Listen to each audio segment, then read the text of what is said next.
Bueno, pues muy buenas tardes a todos, sean bienvenidos. Todavía estamos en proceso de iniciar el en vivo del día de hoy.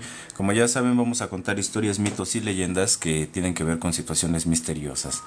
En esta ocasión, pues traemos bastantes historias también y recuerden que lo más posible es que al rato en la noche todavía hagamos otro en vivo en el cual podamos estar contando más historias. Entonces, si ustedes gustan acompañarnos en el en vivo de al rato, recuerden que para eso es importante que nos sigan en las redes sociales, que nos sigan y se puedan poner al tanto de todo lo que estamos haciendo y de todo lo que subimos en el transcurso del día. Sin más por el momento, pues vamos a dar inicio en unos segunditos más para poder empezar con estas historias, mitos y leyendas.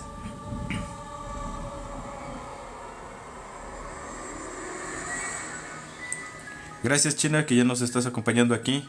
Qué bueno que todavía haya personas que nos apoyen con esa parte de los me gusta. En serio, es bastante bueno para nosotros que nos sigan apoyando. Bueno, pues ya sin más dilación vamos a dar inicio a este tipo de historias, mitos y leyendas en esta tarde.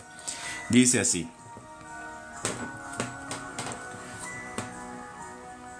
La muerte es un tema que ha fascinado a la humanidad durante siglos. Algunos la ven como un final inevitable, mientras que otros le temen como una entidad oscura y misteriosa. En algunas culturas se cree que la muerte es una figura que viene a buscar a los vivos y que su llegada es un presagio de fatalidad. En una pequeña ciudad había una leyenda sobre una figura conocida como la Parca. Se decía que la Parca era una entidad oscura y misteriosa que venía a buscar a los que estaban destinados a morir. Algunos decían que la Parca era una figura alta y delgada, con ojos que brillaban como estrellas en la oscuridad. Un hombre llamado Juan había estado experimentando extraños sucesos en su vida. Había visto sombras y había escuchado ruidos extraños en la noche. Un día, mientras estaba caminando por la calle, vio a la Parca parada frente a él. La Parca no dijo nada, pero su presencia era abrumadora. Juan se sintió como si estuviera siendo consumido por una fuerza oscura y misteriosa. Trató de correr, pero sus piernas estaban congeladas en el lugar. La Parca comenzó a caminar hacia Juan y él se dio cuenta de que estaba siendo perseguido. Trató de encontrar un lugar para esconderse, pero la Parca siempre parecía estar un paso delante. Juan corrió por las calles tratando de escapar de la Parca, pero no importaba cuánto corriera, la Parca siempre estaba allí, esperando por él. Finalmente, Juan se detuvo en una calle oscura y solitaria. La Parca se acercó a él y Juan se dio cuenta de que no había escapatoria. La Parca extendió su mano y tocó la frente de Juan. En ese momento, Juan vio su vida pasar ante sus ojos. Vio todos los momentos felices y tristes y se dio cuenta de que su tiempo había llegado a su fin. La Parca se llevó a Juan y él desapareció en la oscuridad. Algunos dicen que la Parca todavía está en la ciudad, esperando su próxima víctima. Otros dicen que Juan fue llevado a un lugar donde no hay dolor ni sufrimiento. La verdad es que nadie sabe qué pasó con Juan o la Parca, pero una cosa es segura, si la Parca está ahí y tú la ves, es mejor que corras, porque la Parca viene por ti.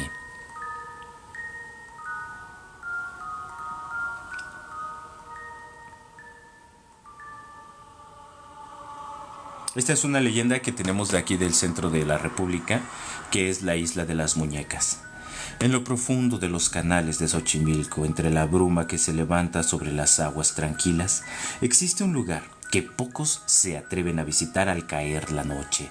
Un rincón apartado, donde cientos de ojos vacíos parecen observar en silencio, testigos de una historia tan macabra como enigmática. Es la Isla de las Muñecas, un sitio donde el viento murmura secretos y las sombras parecen moverse con vida propia. Hace muchos años, un hombre llamado don Julián Santana Barrera decidió aislarse del mundo y hacer que de esta pequeña isla su hogar. Sin embargo, su tranquilidad se vio perturbada cuando, según cuentan, descubrió el cuerpo de una niña flotando en los canales. Don Julián intentó salvarla, pero fue demasiado tarde. Desde ese día afirmó que el espíritu de la pequeña nunca lo abandonó. Pronto comenzaron los susurros entre los juncos, las sombras que se deslizaban entre los árboles y la sensación de que alguien lo observaba en todo momento.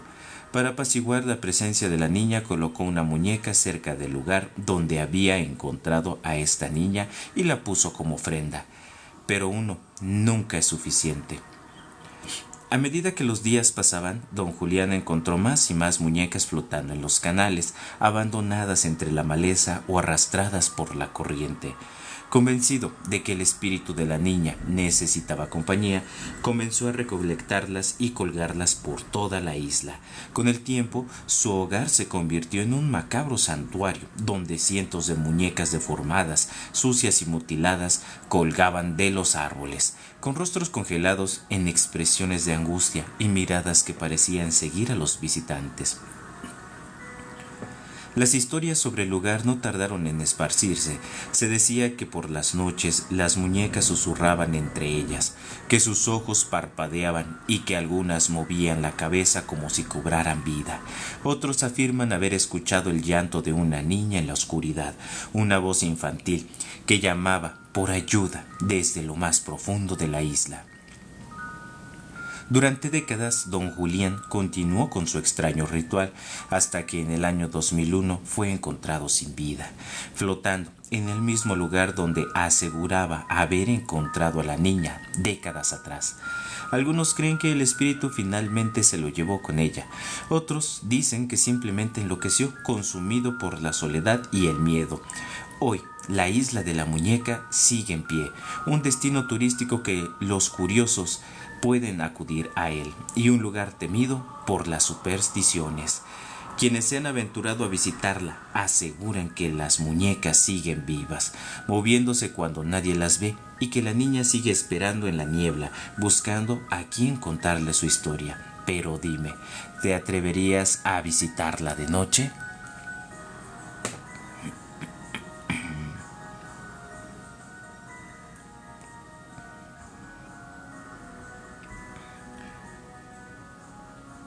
Dicen que en las entrañas de ciertas construcciones colosales no solo hay concreto y acero, sino almas. En un pueblo alejado del bullicio moderno se cuenta que cuando se levantó el gran puente de San Miguel, una obra que desafió a la naturaleza y al sentido común, algo oscuro fue enterrado junto con sus cimientos. El ingeniero encargado, un hombre ambicioso llamado Ramiro, buscaba terminar el puente a toda costa. Se decía que consultó con un brujo, pues cada intento de construcción era azotado por accidentes, derrumbes y muertes misteriosas. El brujo le susurró la solución: haz una ofrenda viva. El diablo bendecirá tu obra si tiene un alma con la cual sellar los cimientos. Pocos días después, un niño del pueblo desapareció. Nadie lo buscó demasiado. Al terminar el puente no hubo más accidentes. La estructura permaneció en pie, indestructible. Pero en las noches sin luna, los que pasan por debajo juran escuchar golpes secos como si alguien aún tratara de salir. Desde entonces, cada vez que se construye algo grande en el país, algunos murmuran: ¿y cuántos enterraron esta vez? Justamente ahorita que estaba viendo aquí el comentario de Beatriz Alvarado, en efecto, esta historia mito, esta leyenda que contamos hace un instante es en Xochimilco. Y agradecerles a todos los que nos apoyan con los me gusta aquí en el en vivo de Biografía del Misterio.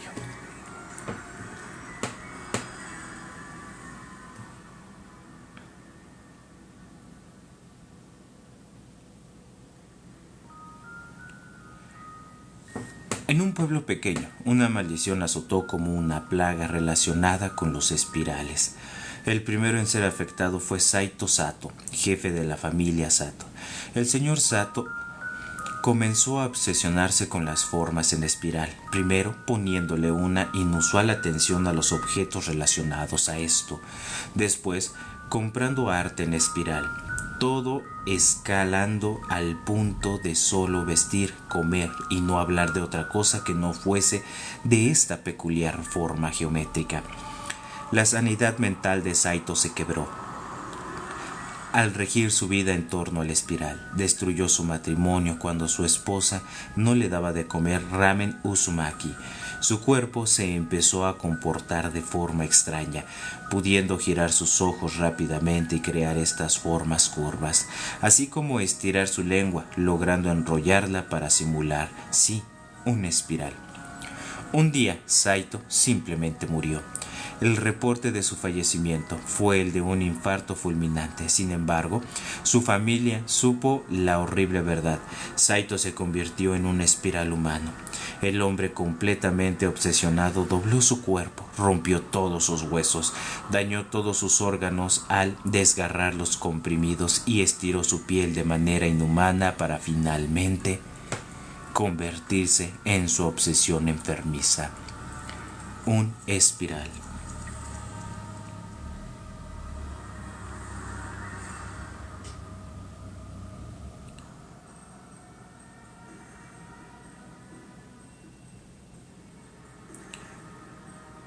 La mansión abandonada de la familia Smith se erguía en la colina,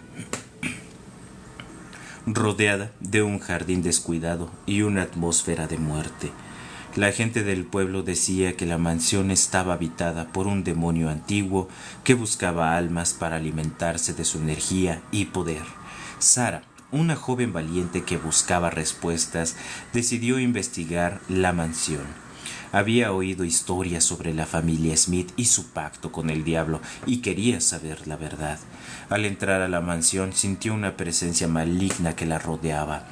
Vio un cuarto que cambiaba de imagen por sí solo, mostrando momentos felices de la familia Smith, pero también imágenes de muerte y destrucción. A medida que exploraba la mansión, Sara descubrió que la familia Smith había hecho un pacto con el diablo para obtener riqueza y poder. Sin embargo, el pacto tenía un precio terrible. La familia perdió su alma y la mansión se convirtió en un lugar de sufrimiento y terror. Sara se dio cuenta de que estaba en peligro y que debía escapar de la mansión, pero era demasiado tarde. El demonio la atrapó y la convirtió en una de las almas que habitan en la mansión. La mansión siguió siendo un lugar de terror y sufrimiento, y Sara se convirtió en una parte integral de la maldición. La gente del pueblo decía que en ciertas noches se podía ver a Sara en la ventana de la mansión, gritando y pidiendo ayuda, pero nadie se atrevía a acercarse a la mansión, temiendo ser la próxima víctima del demonio, y así la mansión de los muertos siguió siendo un lugar de terror, misterio y un recordatorio de algunos secretos, porque es mejor que estos se queden guardados. Aún siento miedo al estarles contando esta anécdota. Cuando me mudé al viejo edificio donde actualmente vivo, la anciana del primer piso era la encargada de la administración de los edificios. Me dijo algo extraño al entregarme las llaves. Solo no subas nunca al cuarto piso. Está vacío, pero a veces cree que no lo está. Solo me reí, pensando que era una excentricidad más de una vecina mayor, o que solo era una mala broma. Pero esa noche, mientras desempacaba, escuché pasos arriba. No uno ni dos, una carrera descalza, como de alguien que giraba en círculos frenéticamente, lo que provocó un gran y molesto ruido. Subí al cuarto piso para pedir que hicieran menos ruido, pero cuando llegué al piso, este estaba oscuro, sin electricidad, y la puerta del único apartamento estaba entreabierta. Tuve la curiosidad y me acerqué a la puerta. Pude ver dentro del departamento y las paredes estaban cubiertas de garabatos hechos con sangre seca. En el suelo, una muñeca sin cabeza. Sentí un enorme miedo y quise irme de ahí. Antes de que pudiera correr, escuché una voz detrás de mí, una voz suave y entrecortada. Gracias por venir a jugar. Sentí como una mano tocó mi hombro. Volteé hacia atrás y no vi a nadie. Corrí hacia las escaleras y entré a mi departamento llorando del miedo. No pude dormir un solo minuto esa noche, pensando lo que había pasado. Jamás he vuelto a subir al cuarto piso.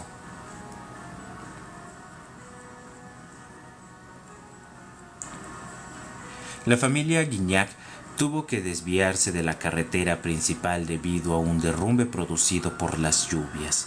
Gabriel, el señor Guignac, consultó el GPS en su celular y no tuvo más remedio que tomar un desvío de trocha que por lo visto había caído en desuso hace un buen tiempo. Por momentos el celular se quedaba sin red debido al mal clima, aunque también podía deberse a lo desolado de aquel paraje en medio de los bosques de Francia. De Leda, la señora Guignac le preguntó a su esposo si estaba siguiendo el camino correcto. «Creo que nos perdimos, mamá». Su hija, la pequeña Dorothy, señaló con voz compungida. La señora Guignac calmó a su hija y le prestó su celular para que se entretuviera. Sin embargo, la inestabilidad de la señal provocó que la pequeña termine estresándose más. Llegaron a un pueblo abandonado. Por su aspecto se notaba que era muy antiguo. «Parece de la Edad Media», señaló el señor Guignac. La lluvia a esas alturas había arreciado al punto de que era muy complicado ver lo que había delante.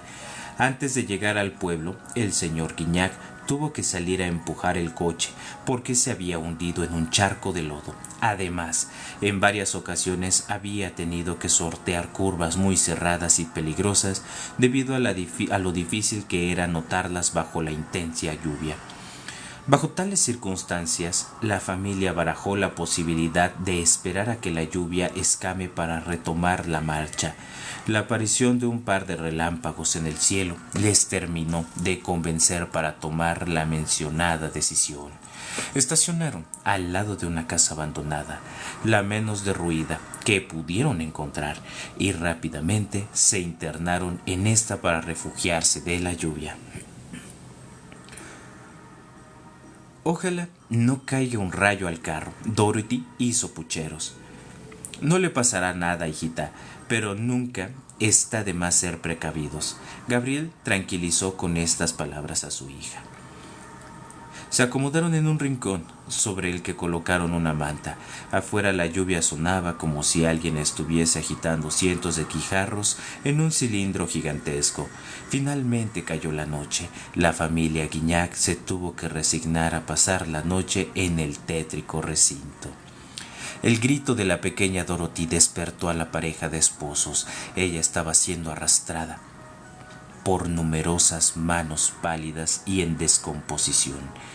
Deleada lanzó un grito de espanto, en tanto Gabriel se abalanzó hacia su hija y trató de liberarla de la garra de aquellas zarpas de ultratumba. Sin embargo, más manos se unieron a las otras y consiguieron arrebatarle al señor Guignac a su hija. La pareja salió tras su hija a la intemperie.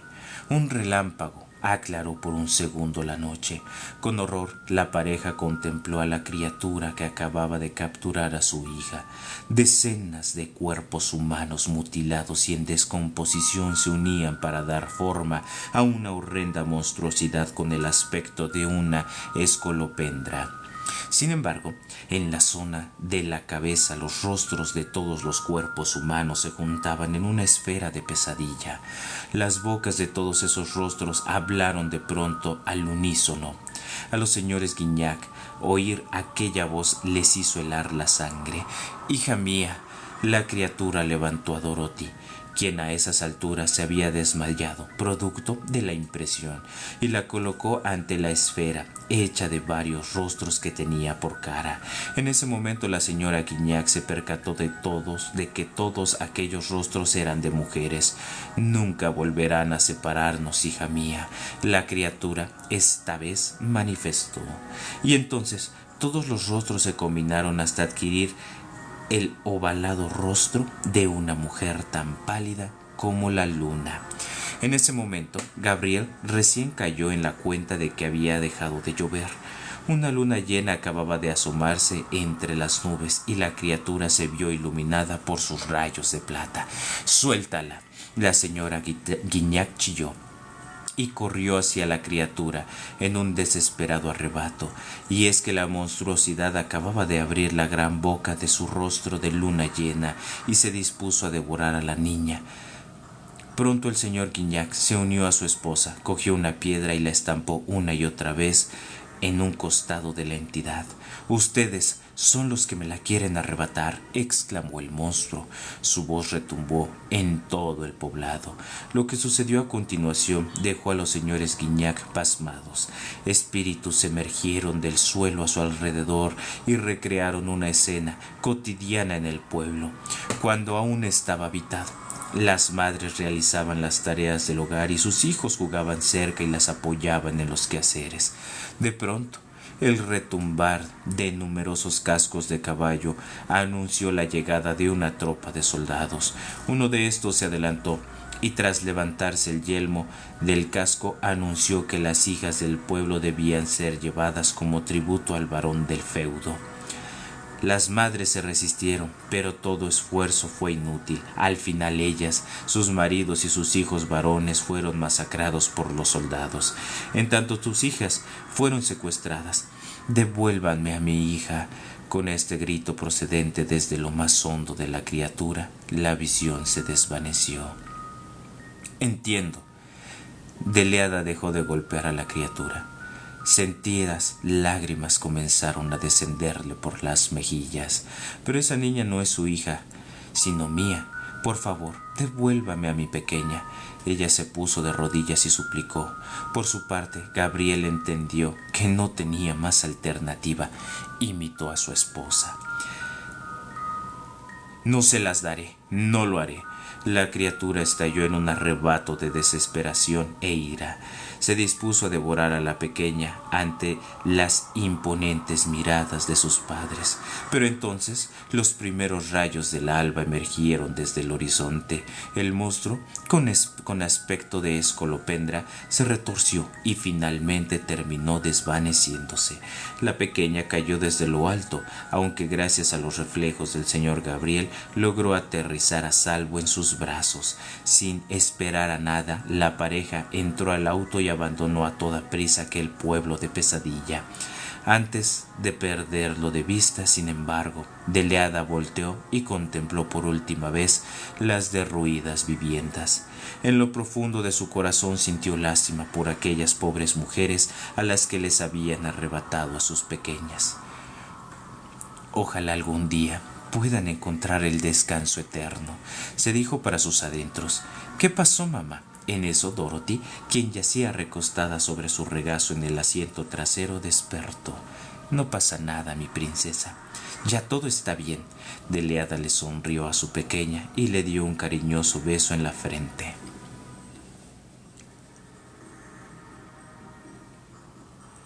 La estación del tren estaba vacía y oscura, iluminada solo por la luz de la luna llena.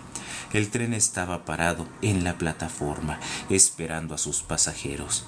Pero había algo extraño en este tren, algo que no parecía encajar con la tranquilidad de la noche. Emily había estado viajando durante horas y estaba cansada y hambrienta. Cuando vio el tren, se sintió aliviada de que hubiera un medio de transporte que la llevara a su destino. Subió al tren y se sentó en un compartimiento vacío.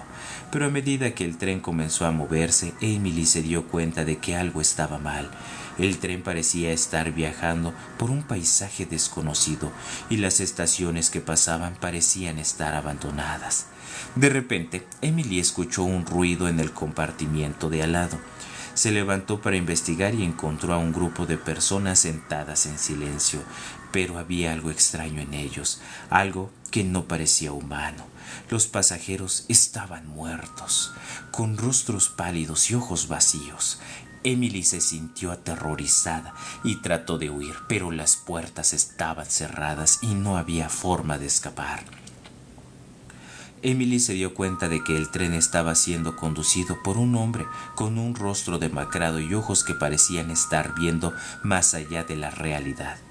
El conductor parecía estar llevando el tren a un destino desconocido y Emily se sintió atrapada.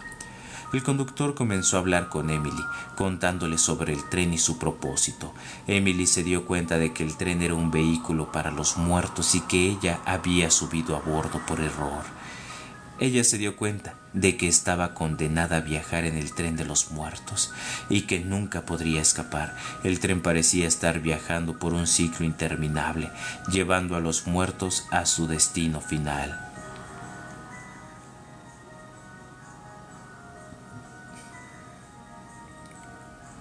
El parque de diversión había estado abandonado durante años y la gente del pueblo lo evitaba. Decían que era un lugar maldito donde las risas y las diversiones se habían convertido en terror y desesperación. Pero para un grupo de niños el parque era un lugar de aventura y emoción. Los niños se adentraron en el parque, riendo y bromeando. El parque estaba oscuro y silencioso, y las atracciones parecían estar esperándolos. Los niños se sintieron atraídos por la emoción y el misterio del lugar, pero a medida que se adentraban más en el parque, comenzaron a sentir una sensación extraña. Las atracciones parecían estar cambiando, y las risas y la música se habían convertido en gritos y lamentos. Los niños decidieron subir a la montaña rusa, que parecía estar llamándolos. La atracción estaba cubierta de telarañas y óxido, y parecía que no había sido utilizada en años, pero cuando los niños se sentaron en los asientos, la montaña rusa comenzó a moverse. La velocidad y la altura eran emocionantes al principio, pero pronto se convirtieron en terror. Los niños gritaban y lloraban, pero sus voces eran ahogadas por el ruido de la montaña rusa. Después de la montaña rusa, los niños se dirigieron al carrusel. La música era lenta y siniestra, y los caballos parecían estar mirándolos con ojos vacíos. Los niños se subieron a los caballos, pero pronto se dieron cuenta de que estaban atrapados. El carrusel comenzó a girar cada vez más rápido, y los niños se sintieron mareados y aterrorizados. Los caballos parecían estar vivos, y sus ojos brillaban con una luz maligna.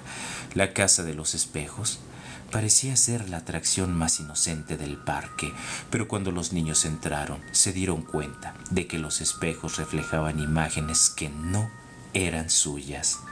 Los espejos mostraban los rostros distorsionados y cuerpos retorcidos. Los niños se sintieron atrapados y confundidos y no sabían cómo escapar. Los espejos parecían estar multiplicándose y los niños se perdieron en un laberinto de reflejos. Al final los niños nunca salieron del parque de diversión. Algunos dicen que todavía están atrapados en las atracciones, reviviendo el terror una y otra vez. Otros dicen que el parque es un portal a otra dimensión y que los niños fueron llevados a un lugar donde el horror es la única realidad.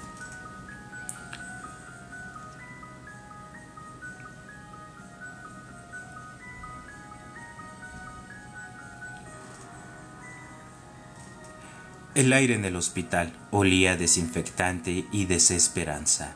Mi abuelita, postrada en esa cama fría de Guadalajara, respiraba con dificultad mientras su vida se escurría como arena entre los dedos.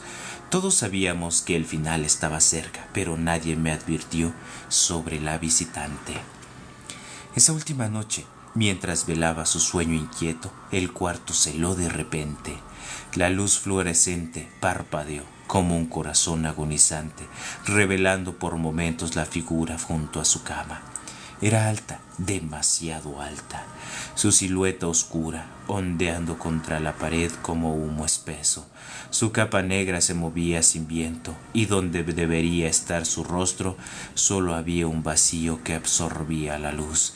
El aire espeso, con el olor a tierra recién removida y flores marchitas. Lo más aterrador fue la calma con la que mi abuelita abrió los ojos. No mostró sorpresa, solo un reconocimiento tranquilo, como quien esperara una cita largamente pactada. ¿La ves?, susurré, pero mis palabras se congelaron en el aire. La figura alzó una mano esquelética, blanca como el mármol de una lápida. Mi abuelita, con una sonrisa que no había mostrado en semanas, extendió su temblorosa mano hacia ella. En el momento en que sus dedos se encontraron, la capa negra se envolvió alrededor de mi abuelita como un sudario. La luz parpadeó una última vez y cuando volvió, la cama estaba vacía. Solo quedaba el eco de un suspiro y el monitor mostrando una línea plana e implacable. La enfermera que llegó corriendo me encontró llorando, pero no de tristeza, era terror puro, porque el espejo del baño, horas después, juré ver el reflejo de esa figura oscura detrás de mí.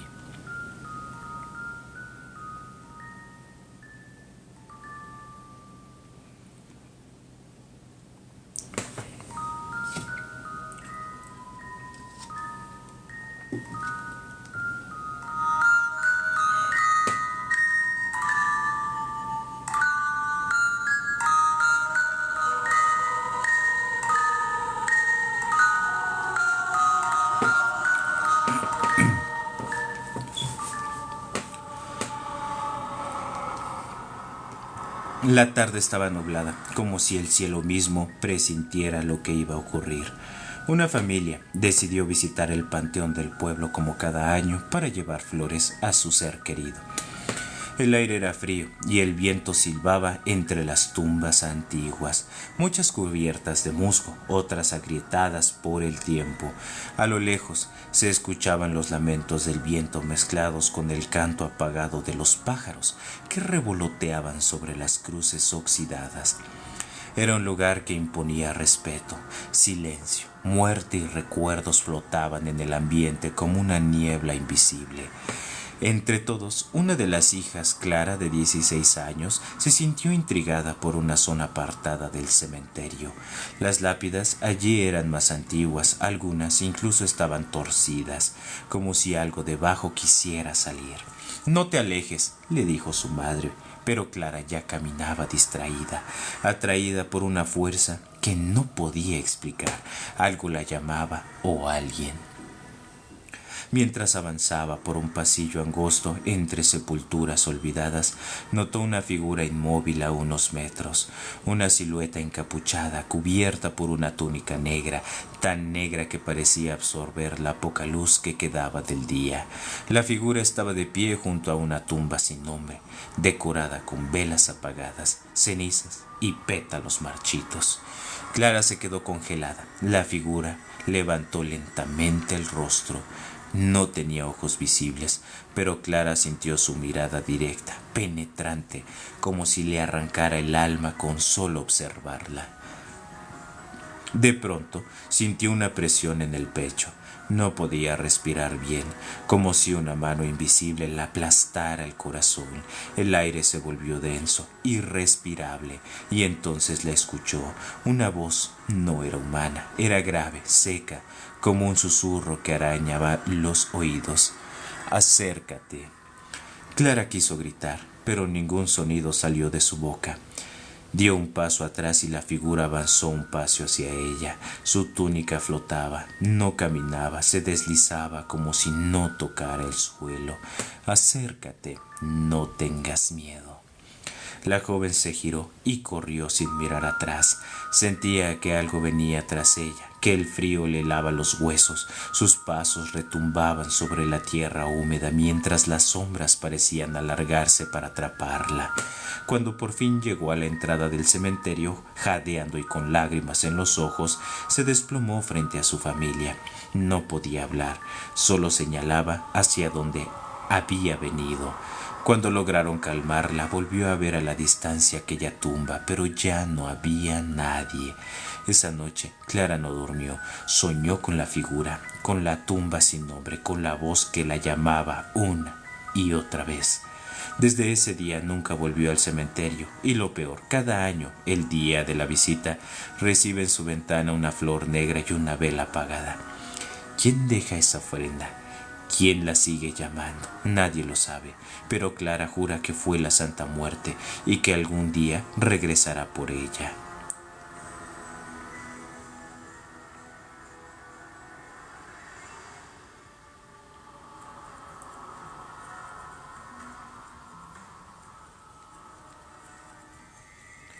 La tierra se tragó la luz. Fue en el turno de noche, el más silencioso, el más solitario, aquel donde incluso los zumbidos de los generadores suenan a lamento. La mina de Santa Azucena era vieja, sus túneles estrechos y húmedos, como venas de un cadáver enterrado hace siglos. Esa noche me tocaba revisar la zona más profunda, más cerca del llamado Pozo Muerto, una sección clausurada hacía décadas por razones que los viejos del pueblo preferían no contar. No entres más allá del marcador rojo, me advirtió el capataz. Es zona inestable. Pero el aire acondicionado había fallado en esa sección y yo bajé para revisar las rejillas. Los protocolos se olvidan cuando el cuerpo tiembla por el frío metálico y el jefe quiere resultados. Avancé solo con mi linterna, temblando en la oscuridad, cuando el mundo se quebró. Primero fue un crujido, como si las paredes respiraran, luego un rugido sordo y finalmente el colapso. Rocas, polvo y vigas de acero me sepultaron en un instante. No sé cuánto tiempo estuve inconsciente, solo desperté rodeado de polvo espeso, tosiendo con los pulmones llenos de tierra, la linterna rota, mi pierna atrapada bajo una viga oxidada. Oscuridad absoluta. Me arrastré como pude, mis dedos se llenaron de sangre intentando mover las piedras. No tenía agua, no sabía si era de día o de noche, solo sabía que estaba solo al principio. Fue el segundo día, o lo que yo creí que era el segundo día cuando los vi. 2 ojos, suspendidos en la nada, pequeños, redondos, brillaban con una luz débil pero imposible de ignorar. No era como los ojos de un animal, no tenían miedo, no tenían hambre, tenían paciencia. Me observaban como si yo fuera suyo. «¿Hola?», susurré con la garganta rota. «¿Quién está ahí?». No hubo respuesta, solo el silencio y esa mirada ardiente. Luego, como si nunca hubieran estado, desaparecieron. Me quedé temblando, los músculos rígidos por el frío y el terror. Cuando escuché las voces fue como un milagro, lejanas al principio, luego más claras, luces pálidas se reflejaron sobre las rocas derrumbadas. «Aquí, estoy vivo, aquí abajo», grité con todas mis fuerzas, pero mi voz era un lamento débil. Golpeé una tubería cercana con una roca. Clank, clank, clank. Vi la silueta de un hombre con casco asomarse por una grieta. «Negativo», dijo por radio. «No hay sobrevivientes aquí abajo». «No, estoy aquí, por favor», sollozaba. «No me dejen». Nadie respondió. Las voces se alejaron, las luces desaparecieron, el silencio regresó y con él los ojos. Esta vez no eran 2, eran muchos, decenas, tal vez cientos. Brillaban como un cielo invertido de estrellas hambrientas. Me rodeaban quietos, sin parpadear, y entonces escuché algo nuevo, un susurro. No salía de una garganta humana, sino de las piedras, de los hierros retorcidos, del aire mismo. «Tú ya eres de aquí», dijo la voz, múltiple y ancestral. «Ellos no te oyen. Ya no puedes volver». Las paredes respiraban, el túnel latía como un órgano vivo. Sentí algo arrastrarse por mi pierna. No era una rata, era algo húmedo, tibio y con dedos. Quise gritar, pero algo me selló la boca. No supe cuánto tiempo pasó. Me resigné, perdí noción del hambre, del dolor, del tiempo. Solo quedaban los ojos y yo. Hoy dicen que esa mina está cerrada permanentemente. El derrumbe fue total, nadie sobrevivió, pero de vez en cuando los nuevos trabajadores cuentan que oyen golpes en los ductos, gritos ahogados, y algunos aseguran haber visto por un segundo apenas 2 pequeños ojos que los observan desde las grietas. Y lo peor es que no están mintiendo, porque sigo aquí, y ahora yo también tengo los ojos en la oscuridad.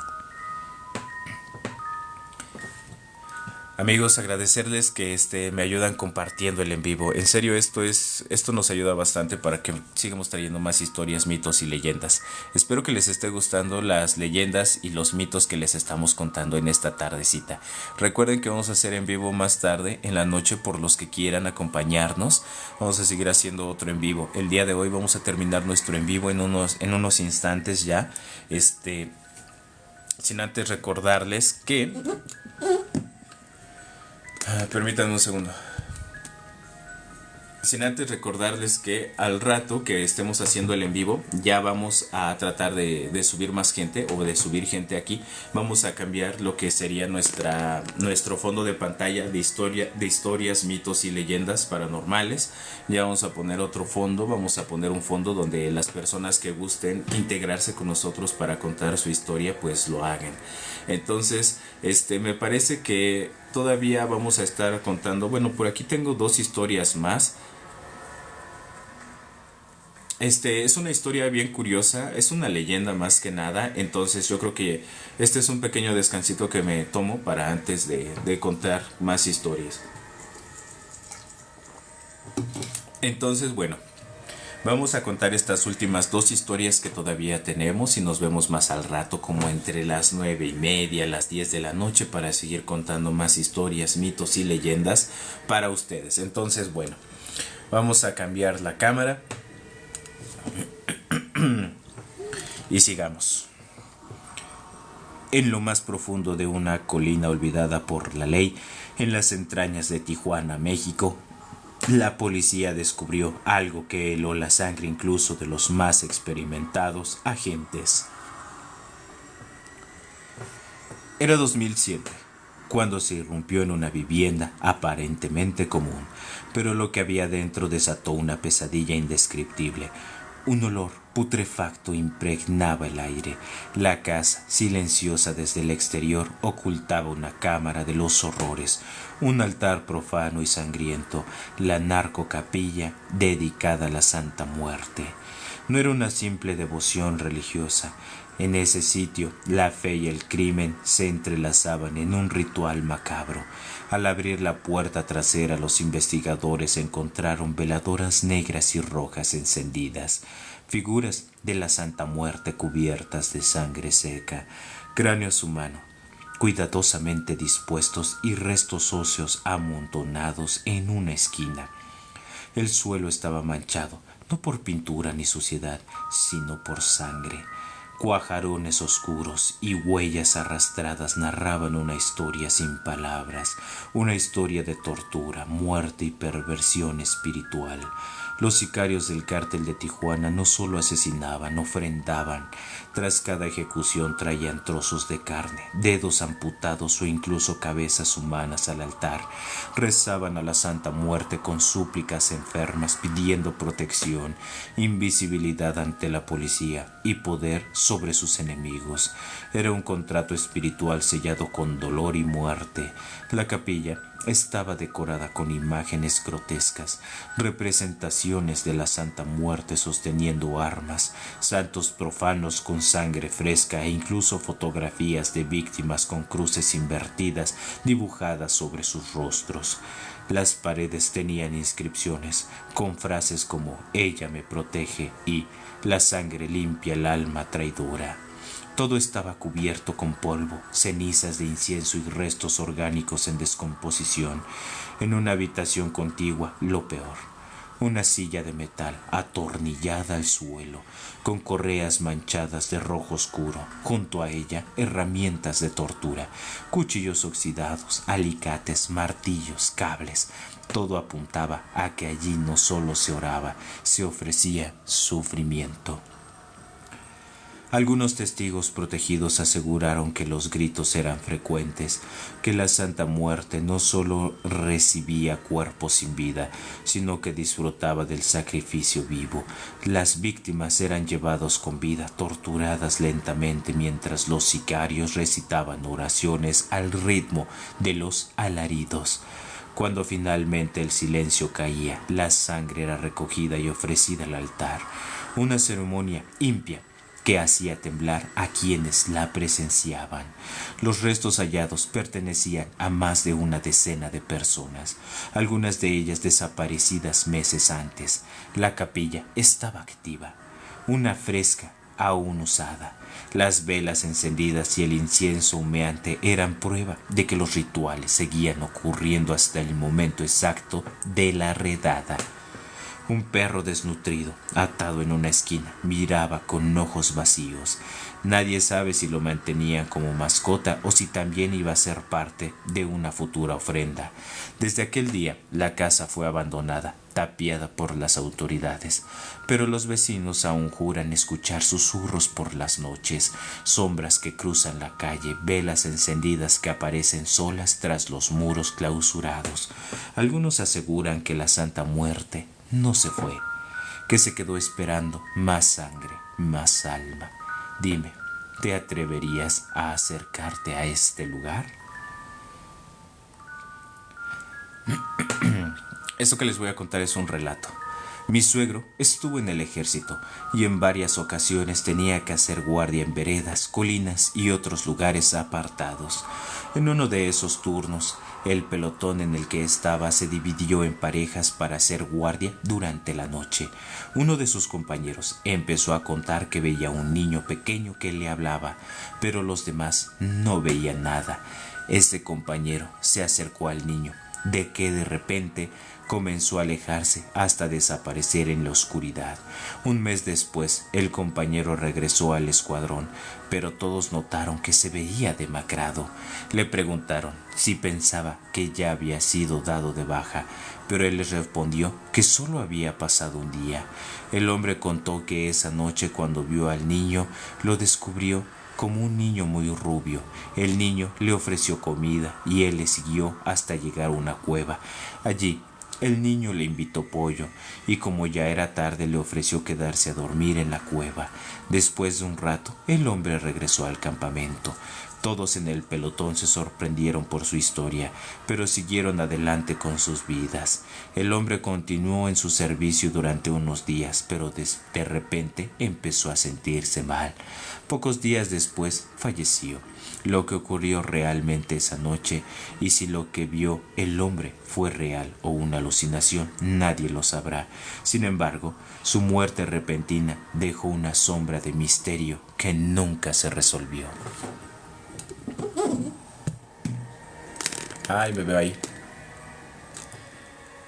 Bueno, pues ya habiendo terminado con las historias, mitos y leyendas de esta tarde, bueno, me despido y nos vemos más tardecito, ya nos vemos un poquito más en la noche. Entonces, no se olviden de seguirnos aquí en Biografía del Misterio. El día de hoy pudimos llevar a cabo 2 en vivos y la verdad es que pues eso es una alegría poder hacer más en vivos y aparte de eso, pues que a ustedes les agrade, ¿no? Que estén aquí acompañándonos en estas historias, mitos y leyendas. Yo espero que nos acompañen más tarde los que ya se encuentran por aquí y mandarles saludos a todos y cada uno de los que me apoyaron compartiendo el en vivo, ¿no? Más que nada eso, a Blanca, a un usuario, nada más dice usuario, ¿quién más por aquí alcanzo a ver? Francisco, agradecerle a todos y cada uno de los que han compartido. Y pues obviamente también a todos los que nos empiezan a seguir. Entonces, pues nos vemos más tarde y a todos los que nos acompañaron desde el principio, pues también muchas gracias por estar aquí con nosotros. Amigos, nos vemos en unas horas, cuídense y nos estamos viendo en un ratillo.